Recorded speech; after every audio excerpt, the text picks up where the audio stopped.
Now, if anybody else wants to meander in this direction.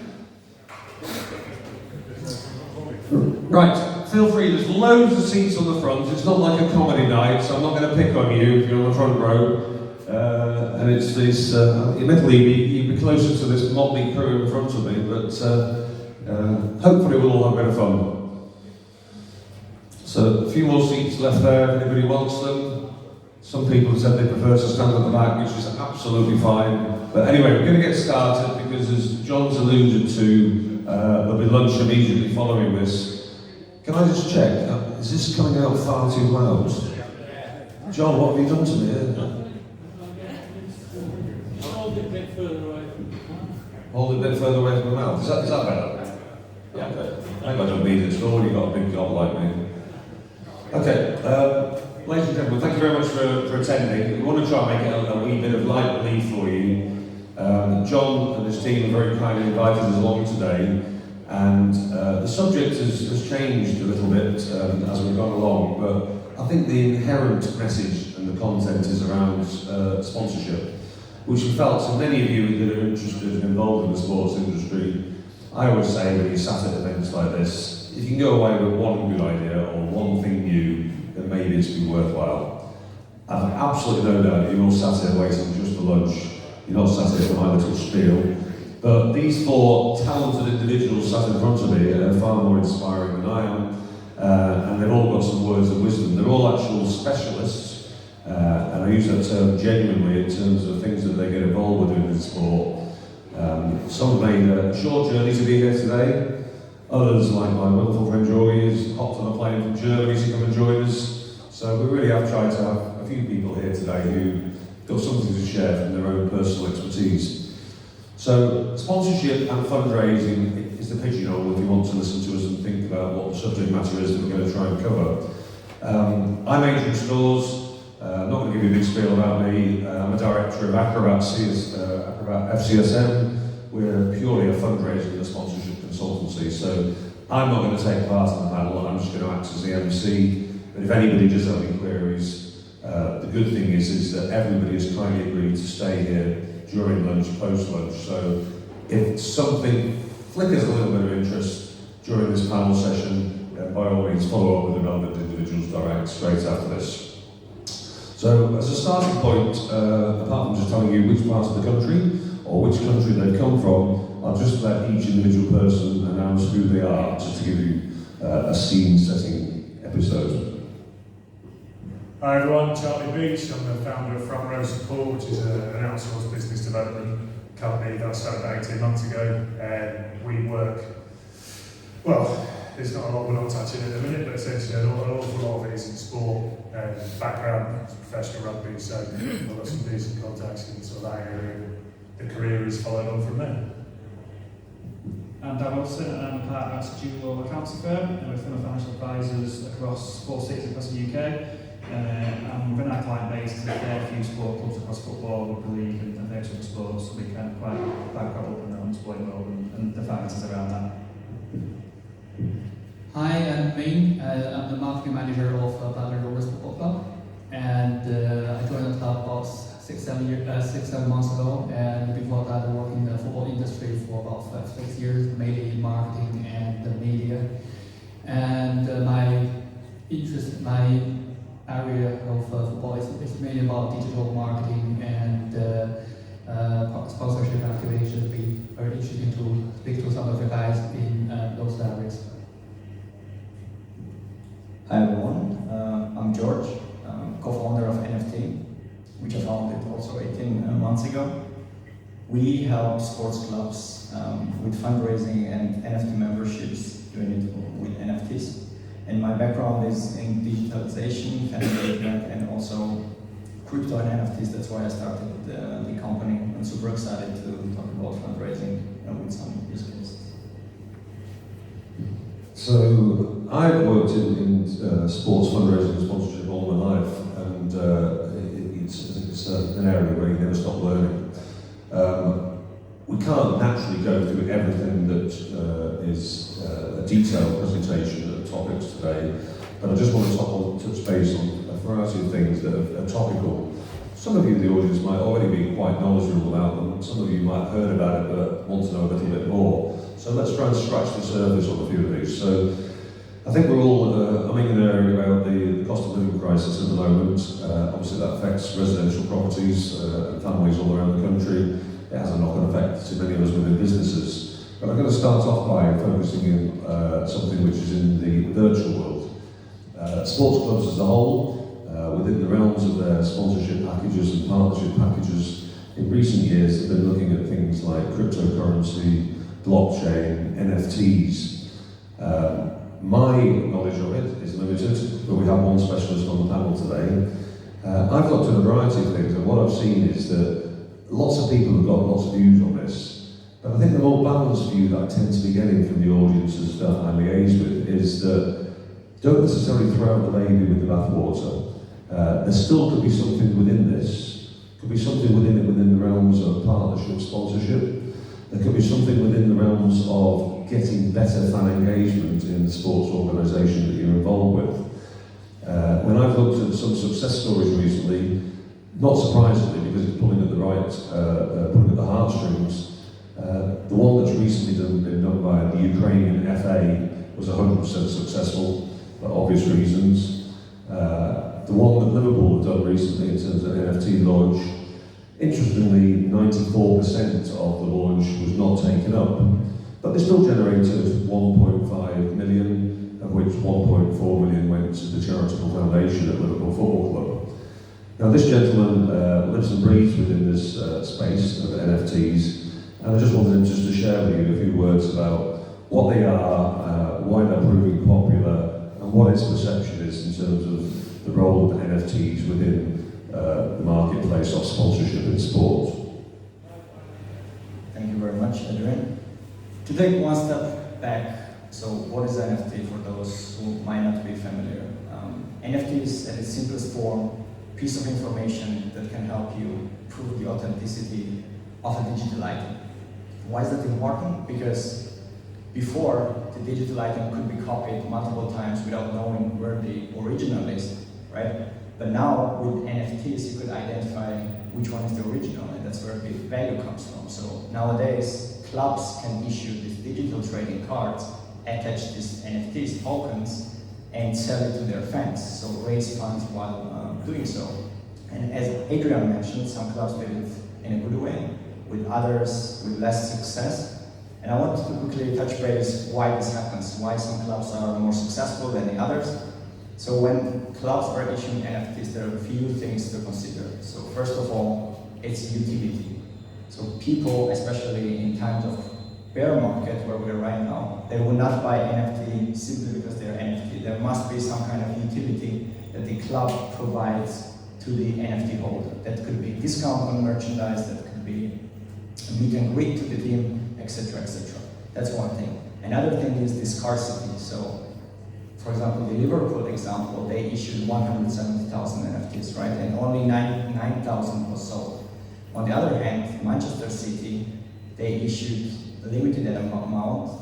I think last collection was less than 10, and they sold it out immediately. So it's all about how you position yourself and how you communicate with your fans.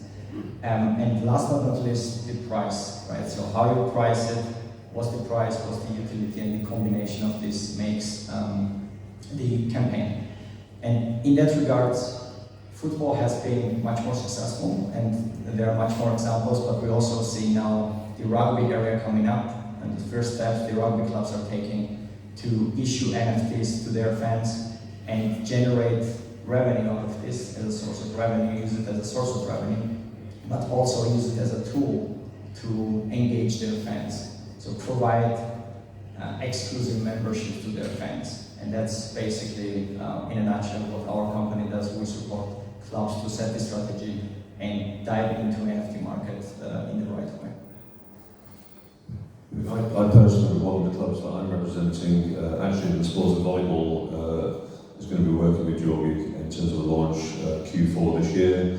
And it's exciting, and just as he says, a lot of it is following what traditionally have been basics in terms of thinking through the marketing mix and the marketing strategy, and ultimately what is the added value you're providing to the person particularly if it's a fan that would want them to put their hands in their pockets and get the money out to part with that for an NFT. Whilst we're on the subject of non-traditional funding, and that's one of the things we want to talk about, so starting with NFTs, I'm now going to hand you over to Charlie because it's been around for quite a while, this company, but again, another source of looking at potential funding streams, funding in inverted commas, is you're aware of some of the activities that some of the clubs have been doing, both in football and rugby recently, with an organisation that you do a little bit of work with, I understand, ACROBAT. Thanks, Adrian.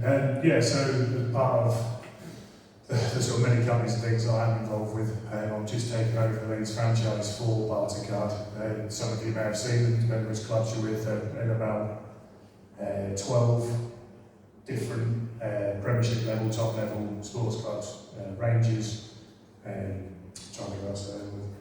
Like Leeds Rhinos is the flagship one, obviously around where I am, it's part of the Leeds franchise, which is why we're there. Interesting enough, they're actually launching an NFT collection using ACROBAT as well, it's all tied into one or the other.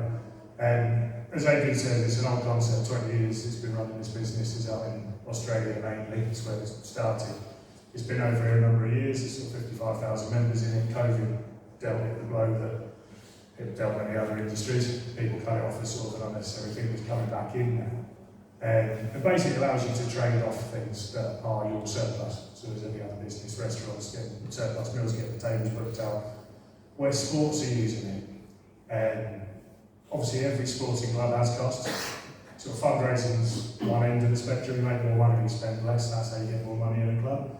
If you can put some of your spends or your print, your kit, all these things, you can put that out through trade pounds rather than actual pounds, you're making a massive saving. ACROBAT recognise this, they're putting together some really interesting sports sponsorship packages where essentially they will buy your surplus sponsorship inventory. And this is where things like NFTs are coming, this is where things are very interesting. The two founders as such in this country, well, the founder of this country and his best mate as such, are currently playing football. Their two teams, essentially club teams, playing on top pitches and stadiums up and down the country as part of their sponsorship deals. Money can't buy sponsorship opportunities, but they can put some trade balance on. They'll give you a massive value in trade pounds, and then they'll give you an equivalent in cash. So you're getting your cash sponsorship, you're getting things out for sponsorship that aren't traditional inventory. And it means you can then spend your current your trade inventory on stuff that you're, at the moment, using cash for. So you're saving money, and you're not costing you anything that you'd be selling to anyone else anyway. So your shirt sponsorship is still available to be bought in the cash economy. Anything that you might be putting on the stadium side, boards, the programmes, everything else, that all goes as it always has. But for something you weren't already selling, you're suddenly given something that you can use to buy real things and cut the costs. So it's a really innovative idea, using the age-old concept of barter rather than cash. So it's interesting because, as Adrian says, he and I both float across in front of quite a lot of things. There's a lot of innovation coming through at the minute. There's companies that are doing hologram messaging that allows you to put the player's face on a message directly to people in the stands. There's fundraising events that are unique lotteries to each club that's doing it. There's some really cool things coming through. Doesn't take away from the players, doesn't take away from the stuff that's always been there, that's always still there, and you've got this on top. So if someone's willing to put money on it, I think you can get it out for sponsorship, and it's just thinking outside that box sometimes. And lastly, for me, also I'm an ex-sportsman myself, and I think there's a real value to using your sports people. On every single person, you're involved in different clubs, your players are ambassadors for your club. They are people that have got a vested interest in your club doing well. They know lots of people, use them, train them, enable them, incentivise them even. And suddenly you'll find sponsorship flying in places you've never seen before. So that's where I'm approaching it from, lots of different ideas on everything else. But yeah, the ACROBAT one's the lead at the moment. I think as I said right at the start, I just want to give you various little snippets in this panel thing. So maybe there's a topic that gets brought up that people want to follow up over lunch or later on with the guys. But that is interesting because we're looking at things that might be non-traditional routes in terms of partnership and sponsorship. even the Bartercard, as Charlie says, has been around for a long time. It was many years ago when I was first approached by them in terms of Super League Rugby Club I work with. More recently, they've caught my attention because they are the main shirt sponsor of Oldham Athletic Football Club. Oldham Athletic Football Club is one that's an interesting topical one, right on the doorstep from here. It's actually sent in there in 2004, I think, with a gentleman called Neil Joy and a guy called Sean Jarvis. We think we did one of the first MBA measurement buy-ins by wresting the shares off a previous owner, but they've gone through troublesome times, as many of us in the audience will know. Hopefully to come to far better times with an announced new owner imminently. But Bartercard is the front of shirt sponsor there, but I'm going to pass on to a colleague on the panel now, because what is interesting, and something we wanted just to touch base on again, is that even things like the ownership structure can impact upon sponsorship within an organisation. So actually Oldham Athletic, until recently, 2 weeks ago, the entirety of the sponsorship was put on hold. The strategy, the packages, they were all put on hold and selling them, because there was so much negativity until the recent announcement's been made, which just puts a lot more light on the club. So I'm going to hand over to Dan, who will talk a little bit about fit and proper person and potentially how that does impact upon sponsorship and sponsorship revenue. Thanks, Adrian. Yeah, I think it's becoming more prevalent now. I think people want more bang for the buck. CSR is getting massive now for sponsorship and the ROI. And I think if you're associated with a club who are not community focused, annoying fans, if fans see you in front of a shirt and they're boycotting clubs, whatever it might be, people ain't going to sponsor them. I think we've seen that. We've seen that at Golden. We've seen that at Berry, we've seen that a lot of other clubs, and I think the EFL are still lacking in that area in terms of their fit and proper person test ownership. We've done some due diligence in the past on some potential takeovers, and be banking on that it would be fit for purpose. It's not. There's a lot of ways around you can get on a fit and proper test that's not really. Well, it's not fit and proper, I suppose, but like the name suggests, like it should be. And I think, as Adrian says, clubs will suffer from that down the line. There's so many examples of where something's not worked out, and the owners mainly are local based, so they don't understand the community and what's involved to kind of get people on side and local sponsors on side. And I just can't imagine the commercial department's role at all for the last couple of years as an example, where trying to sell sponsorship to a stadium where fans are boycotting and protesting, it must be impossible as well to try to get that. So I think the ownership structure is massive for clubs. I'm a Stockport fan, so we've got a new owner a couple of years ago, and they've done things, I'll say, properly in terms of community-wise. They really engage local companies, local communities, and their commercial revenues has grown because of that. It's also got its own links as well. But yeah, it's a self-fulfilling prophecy really. Once you get that momentum going, get that community on side, it just kind of snowballs from there really. So yeah, so it's probably a part that owners don't necessarily think about, but how they react with the local community and the fans is massive for your commercial return. So Georgi started off talking about NFTs, and again, NFT is a new subject as a whole. Another subject that anybody who's involved locally with, well not locally, anywhere, with sports organisations, be it clubs, be it federations as such, you're starting to see more and more adverts being put out for people to join clubs as employees who are marketing specialists who understand the metaverse, metasphere, really following on for NFTs is another looking at the virtual world, which is creating opportunities for sponsorship and partnership and revenue streams that can be fed into organisations.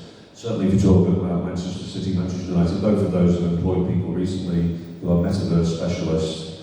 And I just wanted to perhaps start off, I'll put Ming on the spot straight away, but I'll ask him an easier question in a minute, because he doesn't know that I'm going to ask him this.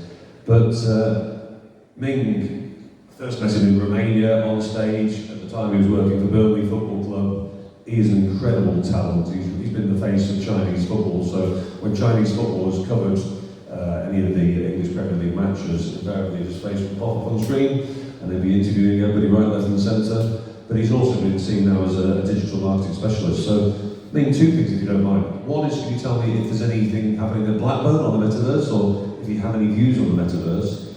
And then secondly, for the benefit of our audience here, can you just share perhaps some of the new things that are being done on a digital platform in the digital world that you're aware of that obviously impinge upon sponsorship that people could consider or pay more attention to in the future? Right, thanks Adrian. It's been a while since we met last time in Romania. Right, the first question, what's happening at Blackburn about Metaverse? I can tell you there's a training session and a workshop about Metaverse at the moment, same time, same day at club for the board and senior management party. I mixed up because I'm here. And now I'll probably leave the question to Georgia, who's the expert in this area. But what I've noticed over the last few years, the trend of digital marketing, digital sponsorship, especially over the last 3 years after COVID, is the market is getting more segmented, and clubs trying to explore more inventories, more ways in order to explore more sponsorship opportunities. Thus making the measurement of the impact of sponsorship even more, I wouldn't say more difficult, but more sophisticated, because traditionally when a brand or partner approach a club and for sponsorship or vice versa, traditionally branding and awareness are main goals for the majority of sponsorship partnerships, but especially after COVID happened 2.5 years ago, and more marketing budgets, advertising budgets been cut. So there are more, I've noticed brands and partners try to see more indirect or direct impact of the partnership on their bottom line, on the sales, rather than just the top level of the marketing funnel. So, but the digitization of the marketing world is making it more tricky, because we don't just use one channel or one platform to convert customers, to go through the whole customer journey. We use like jigsaws or mix different parts of the whole marketing communication with our fans, with customers. So I think from a club's perspective, we need to have a more holistic, more consistent way to measure the impacts of different channels, different platforms, and different markets, and to try to find the right way to place it in the whole whole customer journey. To find we all have a single goal. We need to create sales, generate revenue for the clubs and for the partners. But we need to find out how they impact the bottom line, rather than just giving partners some vanity metrics like the number of likes or number of followers and or engagement on social media channels. So in that sense, I would say Metaverse or NFT, when you think about partnership in that area, partly it's a new trend over the last couple of years, and the awareness level has increased a lot.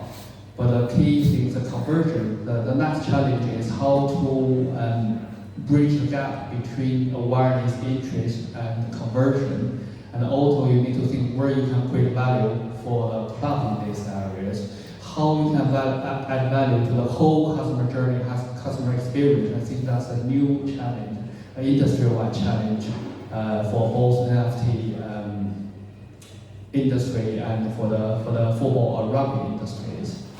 Yeah.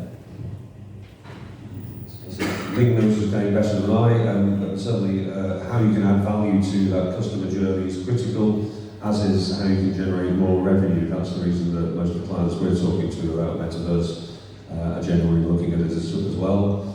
It's clearly there, it's there with a lot of clubs now, and people might choose to dismiss it and think, oh, it's not for us.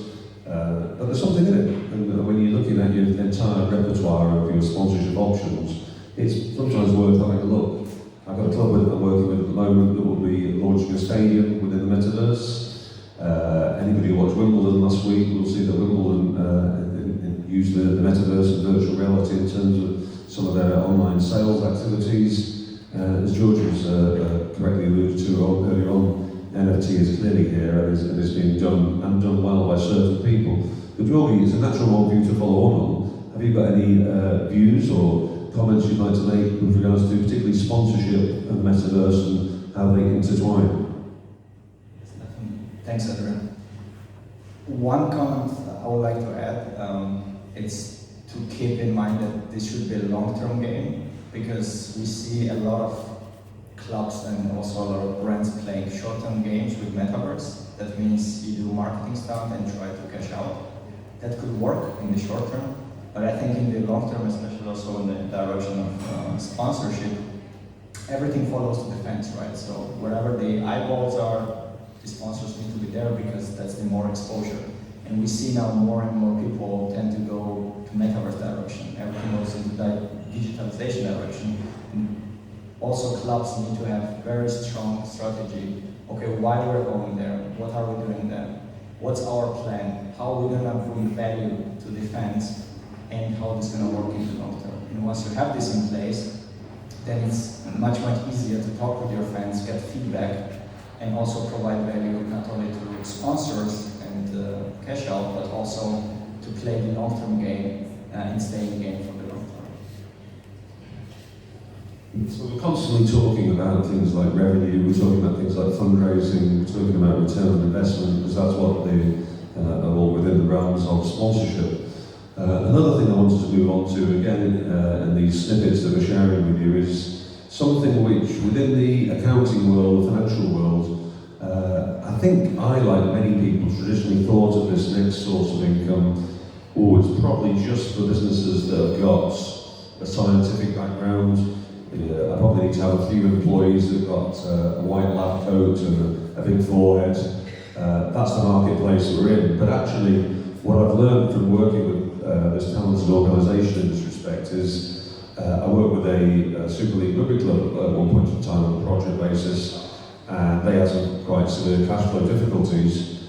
And unbeknownst to me, we managed to creatively but accurately and legally write in some bids which allowed some serious cash flow to come into the business at a time when it was very much needed. So as a non-traditional source of finance that potentially we can access in our sporting world, so I just wanted to introduce you to Dan, who will talk a little bit about R&D tax credit. Yeah, so R&D, as you said, a few years ago was kind of dealt or seen as lab coats, trying to get a COVID cure or whatever it might be. But if you're doing something innovative, then there's ways you can kind of make a claim. In the sporting world, it can be more around sports science, training methods, nutrition. I think the days of first day back of training after the summer, and just beasting players doing laps and laps and laps are probably long gone now. Or sorry, James Milner's still within the little version of that. So it's kind of developing training techniques that build players up gradually, so when the season starts, they're ready to go. But also, come March, April next year, still kind of fit and still being able to play. It can be around looking at training methods around how much gym time should we do, how much swimming time should we do, what should players be eating before games, after games, and wrapping all that together, you can kind of do as Adrian says, a research and development claim, and that involves a cost analysis and a technical written report.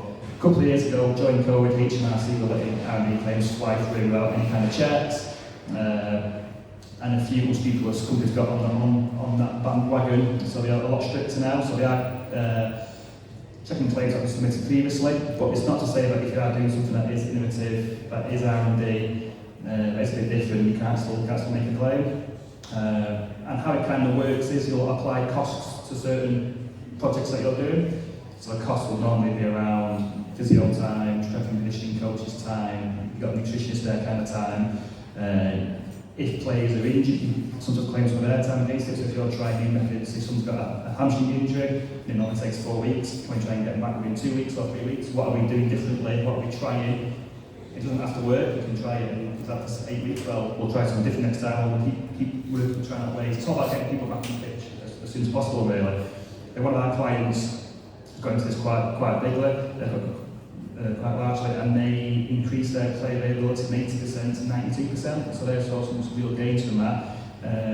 So great for them from a sporting point of view to get their star players back on the pitch sooner, but by applying some of the costs in the background that kind of facilitate that. They can get some tax credits on the back of that. And it works in line with your corporation tax returns, that's how you kind of get the money back. So clubs who are profitable, higher up the pyramid, will just get their tax bill reduced. Clubs lower down the pyramid, who normally loss making, you can surrender it for a lower percentage, but you still get that cash back. So it's kind of free cash. The technical side is quite important. As I say, HMRC are a bit more strict on this kind of stuff now than they were a couple of years ago. But as long as you can kind of argue with a bit of technical narrative, what you're doing around player recovery and that kind of stuff, can be claims to be made. Other areas, less profitable, other areas around any stadium or training ground improvements. There could be some engineering challenges around building a new ground or a new stand or redevelopment on your current site. That can be an area around it. Also some of the software stuff around ticket systems, fan engagement, a bit more woolly around that. HMRC a lot more on the software side of stuff nowadays. But what's some various aspects of sporting club, it can be angles that they can potentially claim for. As I say, it is kind of free money in effect. It's a common question to me when I'm out there on the road selling sponsorship, and I'll do it for the smallest of the small, a local school to the biggest of the big, in terms of some big branded sports clubs around Europe. Is they're saying, what tends to be your take, Adrian? Are people giving up money in this current day and age for sponsorship reasons? Is it strategic marketing? Do they want a commercial return? Is that the reasons? Or are they just doing it as a means to show that they're spending some money on corporate social responsibility, a social impact investment as such? And I think the reality is just about every proposal that I do and every contract that we sign with a sponsor, it has elements of both. So they want to get some marketing benefit out of it, but also they like to be seem to be doing some good, and they might tie some of that investment to something that is community orientated. So the next question is going to go to Charlie on the end, because in terms of partnership marketing and in terms of drives to get sponsorship revenue in, I don't know many people who are more connected and juggling more balls at any one point in time than Charlie Beach, but talk us through that partnership way and how it works and how you structure it to get maximum benefit for sponsors. Cheers, Andrew. Well, it's an interesting one, because again, it's a very old concept. You know, we find you something, we get something in return. It's a very simple thing, but it's trying to get as wide a net there as possible, and that's what I sort of alluded to at the end there, sort of saying you've got players. Your players are essentially your most valuable marketable item. One of my particular interests, sort of touched onto a lot of things that he was talking here, is Geordie saying that not going into for the short term, but sort of something that's coming in. And women's game was a massive thing that 10, 15 years ago, people were kind of shaking their heads at. Some clubs are always not for us. I was at RFU forum not too long ago being told some of the women's teams weren't being allowed to use the same training bags or got the back training pictures or weren't given kit. It's now probably the biggest growth area in sports marketing. In many ways, they're far more marketable than we are. Let's face it, they look better than most of us. You know, you've automatically doubled your inventory. Instead of just having one kit and one set of sponsors, you've got two sets of kit, two sets of sponsors, and the difference between those people doing those sponsorships. I'm looking at doing a bit of sponsorship over at York City Knights, and it's really interested in the traditional construction, traditional accountancy, still sponsoring the men's kids. But you've got sports nutrition, you've got non-alcoholic spirits, you've got people like that wanting to sponsor women's kids, because just as Adrian says, that CSR approach is massive, and it's seen as a much more progressive area than traditional male sports. So there's a real opportunity there. You know, talking about R&D tax claims, we've got a physio who's talking about the effect the menstrual cycle has on women's performance in sport. Now that's an R&D area, surely. You know, like if you know that certain players are going to be affected at certain times and you've got a big game coming up, you can fix your selection around that. Those are the percentages that sports teams play. That's why they all wear the GPS, that's why they all measure how hard you can hit, if you can play the following player, how many kilometres you run, that's a massive thing. So there's all sorts of angles into it. The point is the people that are most invested in a club and a place.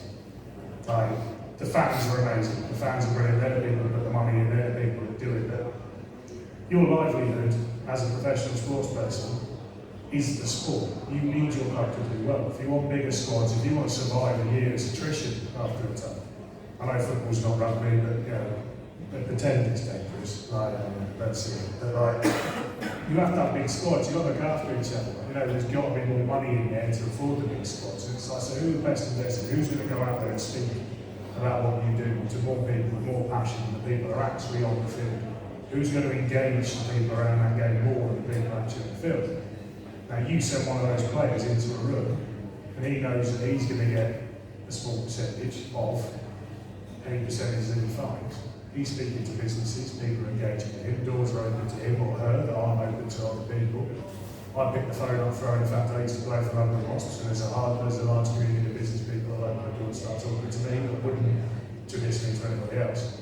So now I'm having conversations. Now if I know that there's businesses that are supporting my club, and I can bring them back to my club, put them in front of my chair and be like, he's interested. That suddenly is a hell of a sponsorship. That's something people can get behind. And as I say, you double that by having a women's team that just as support have their own inventory, have that going on, there's disability leagues, people getting in behind things. You know, we're talking about the link in there, the metaverse is coming. You either get in front of it or you get crushed by it. It's that simple. Women's sports proven that way. Like, we're playing rugby, well, they're smashing it, they're bloody good at it. You know, it's a hell of a game to watch. You need to get in front of things, it's coming in, it's happening. So, get on it, metaverse, NFTs, blockchain, all of it. Like, I don't understand it. That's why I feel like this, you know, but it's gonna happen, so get on it. I just say, like, the bigger your inventory, the more money you're gonna make. The more people out there talking about it, the more money you're gonna make. And if there's a way of using the same age-old concept of commission deals, partnership channels, affiliate marketing, whatever you want to call it, you get me that, you get a little bit something for yourself, the club gets the rest, everybody gets that. So just get the biggest net you can find, throw it over as many things as you can, get everyone excited about it, and I think it'll stick.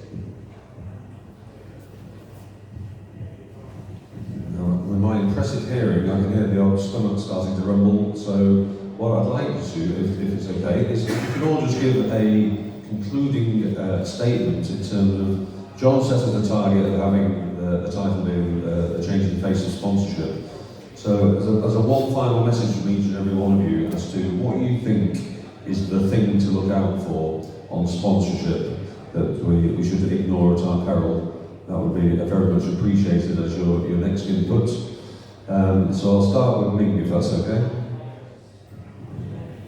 Yeah, I should agree with what Charlie just said. Charlie just mentioned about women football, and that's a trend that is actually unbundling the sponsorship packages between men and women's football and men and women's teams. And also research shows the club will generate more revenue, sponsorship, partnership revenue from those unbundling. And those unbundling or simultaneous, not just about men's and women's teams, about different aspects. The club has different channels, different platforms, especially in the digital era, and because the market is getting more and more segmented, so there are lots more opportunities for clubs, for rights holders to market with the sponsorship market, and well, I think from a club perspective, we need to have although there are many different opportunities, you still need to have an overall consistent way to measure the impact of your different properties or inventories or assets. The final word for the metaverse is the perception at London Rovers, and also I believe at many clubs about metaverse is it's not a question about yes or no, it's more about when and who you partner with. So I think that's a challenge for the next stage, and it's a bit like internet boom 20 years ago, and at this stage, and if you choose to be the early adopter, if you want to observe how the industry develops, so but we believe it's a future of the I would say it's a future, but it's more about how you create more value, how you place metaverse or Web3 in your overall digital or overall commercial marketing strategy, and rather than if you adopt it or not.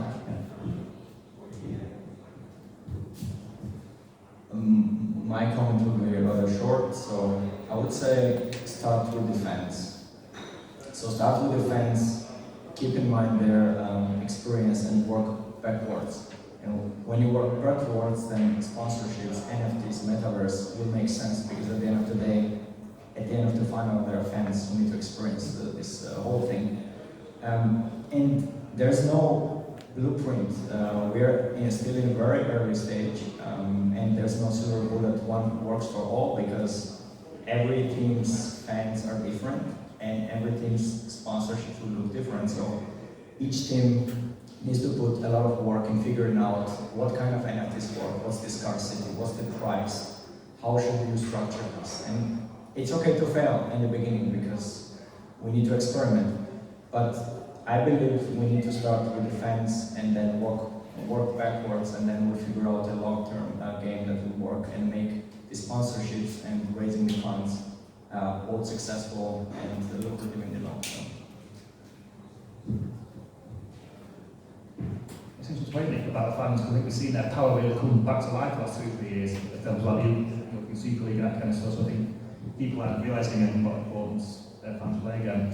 For me, I think the growth of the NFT will be fascinating in the next couple of years. We saw ACROBAT get bought out by an NFT company a few weeks ago. So it's reaching the lower leagues now as well, you know, in football clubs in the UK. So I'm interested to see how that kind of develops next couple of years. I think they're doing their third key coming by that being NFT, so they're going to get into that market themselves. So yeah, interesting to see how that develops for next couple of years.